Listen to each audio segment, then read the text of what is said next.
Hello student, आ गया है आपका पार्ट 2 का वीडियो जूलॉजी पेपर 3 का BSc final year component of ecosystem.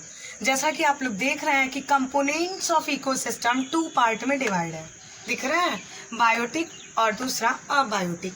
Biotic को भी 2 पार्ट्स में डिवाइड किया गया, ऑटोट्रॉफ्स, हेटरोट्रॉफ्स। यहाँ पे भी आप लोग देख रहे होंगे कि अबायोटिक को भी 3 पार्ट्स में डिवाइड किया गया, ऑर्गेनिक, इनऑर्गेनिक और क्लाइमेट फैक्टर। आप लोग जैसा कि जानते हैं कि जो बायोटिक कंपोनेंट्स ऑफ इकोसिस्टम होते हैं वो इकोसिस्टम क्या होते हैं जिसमें लाइफ पोजेस करता है। It's mean those component of an ecosystem which possess life is known as biotic component.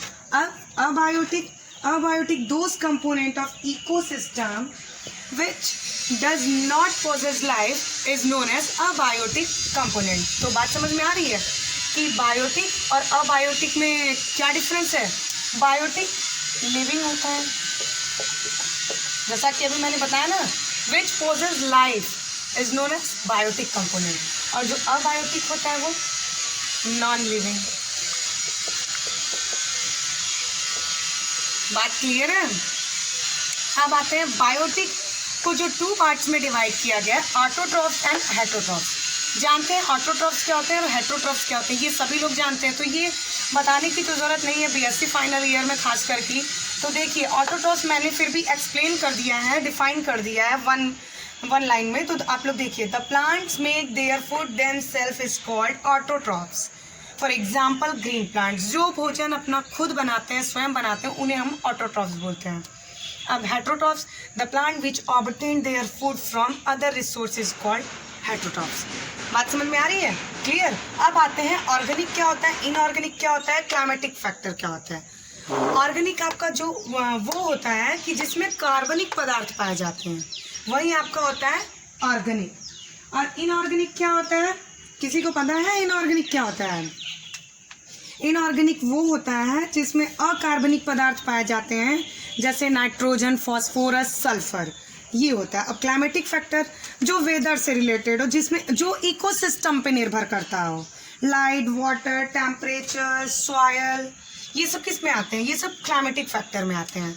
तो उम्मीद करते हैं ये आपको कंपोनेंट्स ऑफ इकोसिस्टम एंड जो 2 पार्ट्स में डिवाइड किया गया है, बायोटिक, अबायोटिक, फिर बायोटिक 2 पार्ट्स में डिवाइड किया गया है, फिर अबायोटिक डिवाइड किया गया है, तो कंपोनेंट्स ऑफ इकोसिस्टम आप लोगों को क्लियर होगा।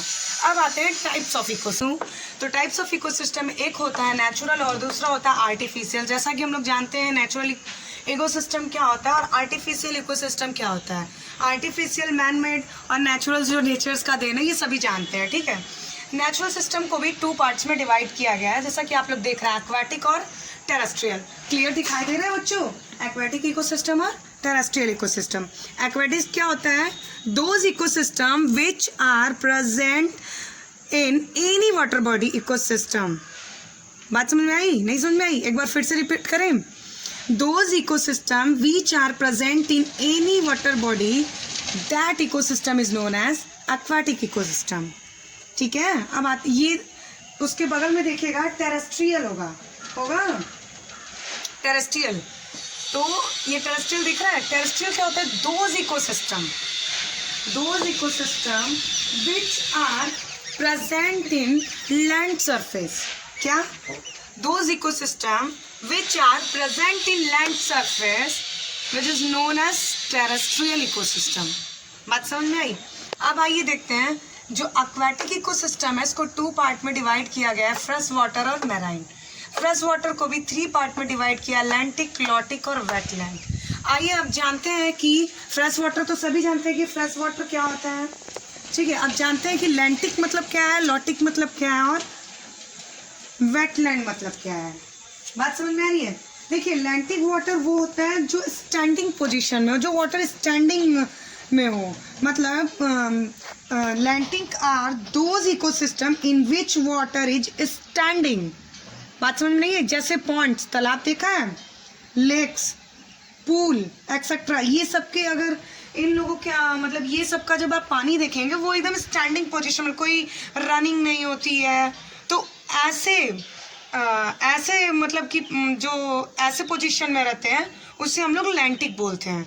अब आते हैं लॉटिक। लॉटिक मतलब क्या होता है? लॉटिक मतलब running water. For example river हुआ आपका, वो रनिंग वाटर होता है कि नहीं? उसमें होता है ना। तो बात समझ में आ रही है?